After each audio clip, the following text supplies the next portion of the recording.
크리스찬의 쉿 콰이어트 타임.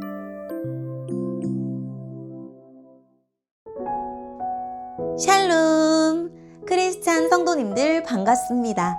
오늘의 본문은 다니엘 3장 19절부터 30절까지의 말씀입니다.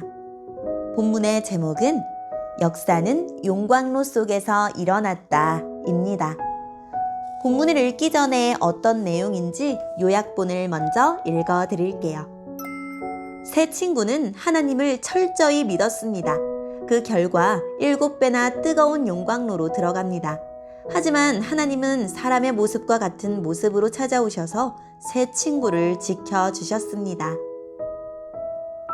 오늘의 본문 19절입니다.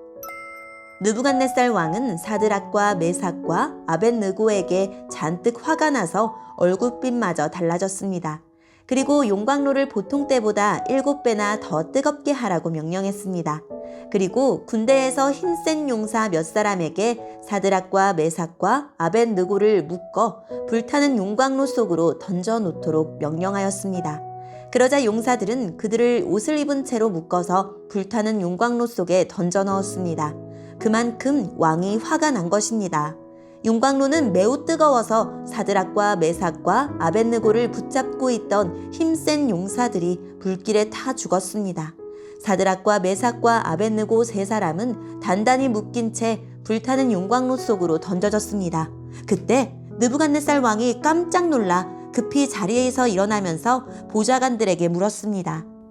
우리가 묶어서 용광로 불 속에 던져넣은 사람이 세 사람이 아니더냐? 그들이 대답했습니다. 그렇습니다. 왕이 말했습니다. 보아라, 내가 보기에는 네 사람이다. 모두 결박이 풀린 채로 불 가운데로 다니고 있으며 아무런 상처도 없다. 더욱이 네 번째 사람의 모습은 신의 아들과 같구나. 느부갓네살 왕이 불타는 용광로 입구로 다가와서 외쳤습니다. 지극히 높으신 하나님의 종 사드락과 메삭과 아벳느고야, 이리로 나오너라. 그러자 사드락과 메삭과 아벳느고가 불 가운데서 나왔습니다. 지방 장관들과 총독들과 왕의 고문들이 모여서 이들을 보았는데 옷이 타지도 않았고 머리털도 그을리지 않았으며 그들에게서 불에 탄 냄새조차 나지 않았습니다. 느부갓네살 왕이 말했습니다. 사드락과 메삭과 아벳느고의 하나님을 찬양하여라. 그는 천사를 보내어 그를 믿고 따르는 종들을 구하셨다.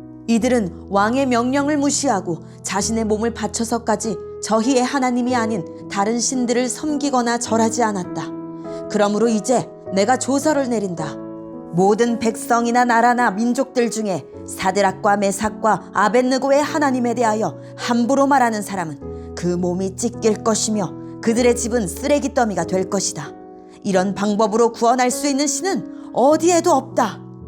왕은 사드락과 메삭과 아벳느고를 바빌론 지방에서 더 높은 자리에 앉혔습니다. 아멘.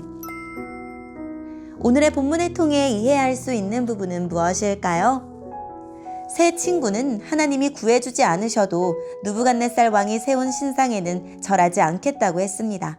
세 친구가 놀라운 믿음을 발휘한 결과는 어떠했나요? 갑자기 용광로에 불이 꺼지거나 용광로가 단숨에 무너지는 역사가 일어날 법한데 세 친구는 끈으로 묶인 채로 더 뜨거운 용광로에 던져집니다. 용광로 안에는 세 친구가 있어야 했습니다. 하지만 용광로 안에는 네 사람이 있었습니다. 하나님이 신의 아들과 같은 모습으로 찾아오셔서 세 친구를 지키셨습니다. 느부갓네살은 깜짝 놀라 세 친구를 꺼냈습니다.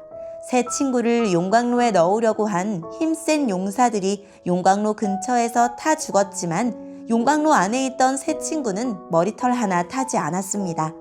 왕은 세 친구의 하나님을 찬양합니다.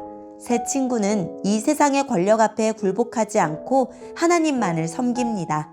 상황에 따라 마음을 바꾸지 않고 한결같은 모습으로 하나님을 따릅니다. 세 친구의 놀라운 결단이 불순종하는 왕을 순종하는 사람으로 바꾸어 놓았습니다. 오늘의 본문을 통해 알 수 있는 우리 하나님은 어떤 분일까요? 자기 백성이 고난당할 때 함께 하시는 분입니다. 다니엘의 친구들이 금신상에 절하지 않은 대가로 맹렬히 타는 풀무불 속으로 떨어졌을 때 하나님은 자신의 사자를 풀무불 속으로 보내 그들을 보호하셨습니다. 간신히 목숨만 살린 정도가 아닙니다. 그을린 곳 하나 없고 탄냄새도 나지 않도록 완벽하게 보호하셨습니다. 물론 하나님이 언제나 기적을 베풀어 자기 백성을 구해주시는 것은 아닙니다. 스데반처럼 신실한 사람이 돌에 맞아 죽는 상황을 허용하시기도 합니다. 그렇더라도 하나님은 스데반을 내버려 두지 않으셨습니다. 예수님은 죽어가는 그를 맞이하려고 일어서셨고 하나님은 하늘을 열어 그 장면을 스데반에게 보여주셨습니다. 영원의 관점에서 하나님은 틀림없이 우리를 보호하시고 구원하시는 분입니다. 아무것도 두려워하지 맙시다. 주 너희 하나님이 지켜주십니다. 평소보다 7배나 강한 불길에 던져진 순간 세 사람이 살아남을 가능성은 전혀 없습니다. 그러나 하나님이 정하신 일은 모든 가능성이 사라진 후에라도 반드시 일어납니다. 일이 뜻대로 되지 않을 때 낙심치 말고 하나님이 어떻게 풀어가실지 기대하며 기다립시다. 오늘의 본문을 통해 우리에게 주시는 교훈은 무엇일까요?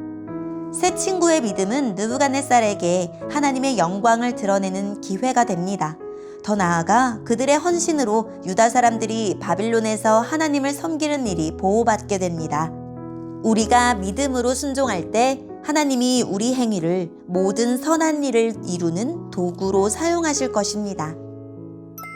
오늘의 본문을 통해 각자에게 주시는 성령 하나님의 음성에 귀를 기울이며 살아계신 하나님, 믿음 때문에 고난당하더라도 하나님의 구원과 승리를 믿으며 말씀대로 살게 해주세요 라고 기도하고 오늘도 말씀을 붙들고 승리하는 하루를 보냅시다. 여기까지 크리스찬의 quiet time 이었습니다.